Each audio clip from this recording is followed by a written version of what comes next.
What is up everybody, Erebus here. Today marks the end of the Battlefield 1 beta. I hope everybody had a chance to play it, so today I'm going to do an overview of it. To let you people know my thoughts on it, I want to cover class overview, tank overview, and airplane overview, plus some other things I saw during the beta. Let's start with the weapon overview. Now the assault class range wasn't the best. It was geared more toward a close to medium range. Damage wise, had decent damage. Anything up close will lose to you. It had moderate bullet spread. I like the assault, had very good versatility. If you know how to use it, it was best suited for the up close and personal combat. Now let's go on to the medic class. The medic class range was medium to long range, best to fire the DMR slow. If you want to spam the DMRs, the bullet spread will increase the faster you shoot, making it more difficult to hit targets. And the damage was decent, took around 3 to 4 bullets to kill somebody. The medic class is my favorite out of all the classes. The DMR had decent damage and was most accurate out of all the other classes besides the scout.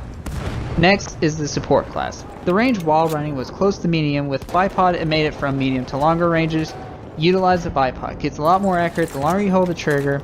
The damage was okay once you used the bipod. More often than not, you would lose a firefight due to the bullet spread of these guns. Now the next is the scout. The scout range is medium to long. Damage is very high. Slow rate of fire out of all the classes. Overall, it's best to use the scout within a medium range and aim for the head. The ability to be out of range gives you the edge over the other classes because of the bullet spread of the other weapons.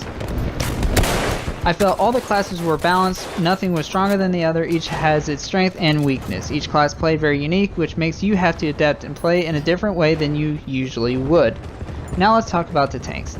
The light tank has a very powerful cannon, very agile, very fast, very mobile, allows you to flank around people and tanks without taking much damage.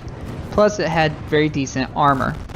I felt that the light tank was almost too powerful because you could devastate the enemy team with no problem.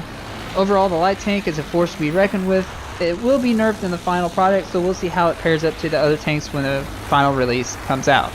My favorite out of all the tanks is this one due to the fast nature it has. Now the heavy tank had a powerful cannon, slow, not very agile, high armor. The heavy tank is good once you get a team in with it, and you become almost indestructible, unless you work as a team to take it out. Next is the lane shift. The heavy LMG is great against troops. 2 side cannons, decent speed, decent armor. Same as the heavy tank, is very good once you have a team working with you to utilize those side cannons, also difficult to take down. Overall, the tanks are amazing. If used correctly, you can devastate the enemy team. Makes teamwork more of an asset to do good, unless in the light tank you can stand by yourself and dominate the field. Next, let's talk about the airplanes. Decent damaging machine guns for the fireplane. It's very agile, best for flanking and outrunning most of the planes. This is my favorite plane due to the fact of the fast, agile maneuverability to allow you to flank planes. Has decent damage to allow you to take those planes down relatively quick. The best kick is the bomber destroyer in my opinion. The rockets allow you to make quick work of planes and ground targets. Next is the attack plane. The attack plane had decent machine gun, shoots slower than the fighter. It's a mix of a fighter plane and a bomber, not as agile or mobile, but overall the attack plane is okay if used right. We can be deadly to ground units.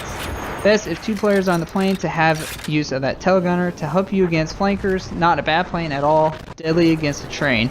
Then you have the bomber.